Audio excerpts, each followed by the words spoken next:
श्री स्वामी समर्थ, जय जय स्वामी समर्थ। नमस्कार, तुम्हा सर्वांच्या चॅनलमध्ये मनापासून स्वागत आहे। श्री स्वामी समर्थांच्या कृपेने तुमच्या मनातल्या सगळ्या इच्छा पूर्ण होऊन तुमचा दिवस आनंदात जावो। आता श्रावण महिन्याला सुरुवात झाली आहे। श्रावण महिना म्हटलं की व्रतवैकल्य आले, सणवार आले, उपास तापास आले। या महिन्यातच म्हणजे श्रावण महिन्यातच शुक्ल पक्षाच्या 5व्या दिवशी जो सण येतो त्याला आपण नागपंचमी म्हणतो। शुक्ल पक्षाच्या 5व्या दिवशी नागपंचमी हा सण साजरा केला जातो। यंदा हा सण 9 ऑगस्ट रोजी शुक्रवारी आला आहे।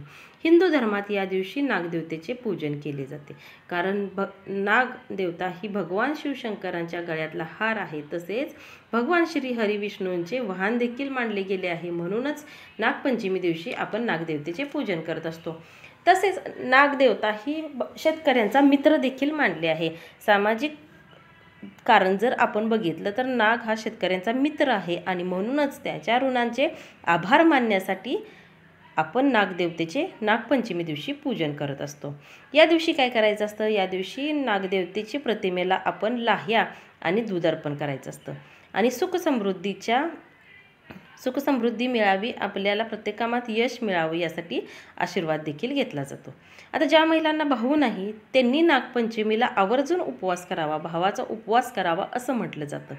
आता ज्यांना भाऊ नाही किंवा ज्या महिलांना हा उपवास करायचा आहे आणि नागपंचमी दिवशी पूजन करायचं आहे त्यांनी पूजा कशी करायची ते आपण बघूया।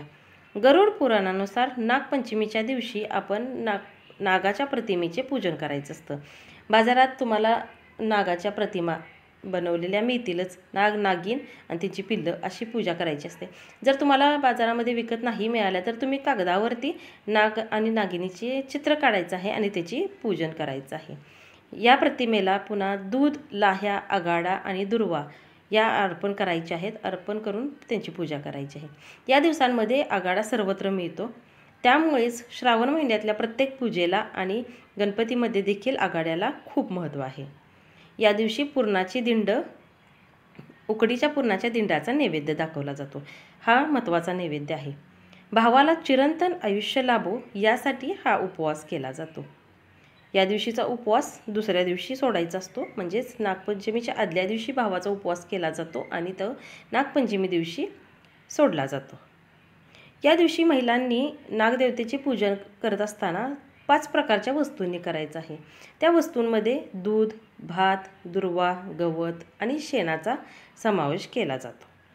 या दिवशी पूजा केल्याने घरात सुखसमृद्धी येते, आपल्या प्रत्येक कामात आपल्याला यश मिळते, धनधान्याची कमतरता भासत नाही। त्यामुळे आवर्जून आपण नागपंचमी दिवशी नागदेवतेची पूजा करायची आहे।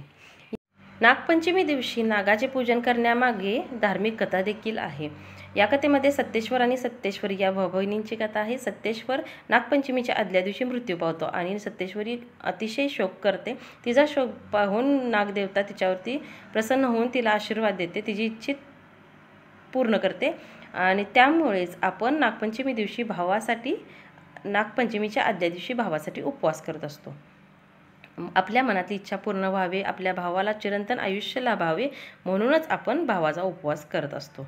ज्या दिवशी म्हणजेच नागपंचमी दिवशी घरात पूजा केल्याने घरात धनधान्याची कमतरता भासत नाही, आपल्याला प्रत्येक कामात यश मिळते, घरात सुखसमृद्धी येते। म्हणूनच नागपंचमी दिवशी आपण नागाचे पूजन करायचे असते।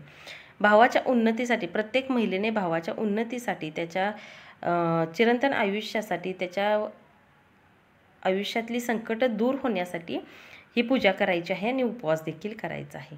तर अशा प्रकारे तुम्ही नागपंचमी दिवशी नागदेवतेची पूजा करून उपवास करायचा आहे।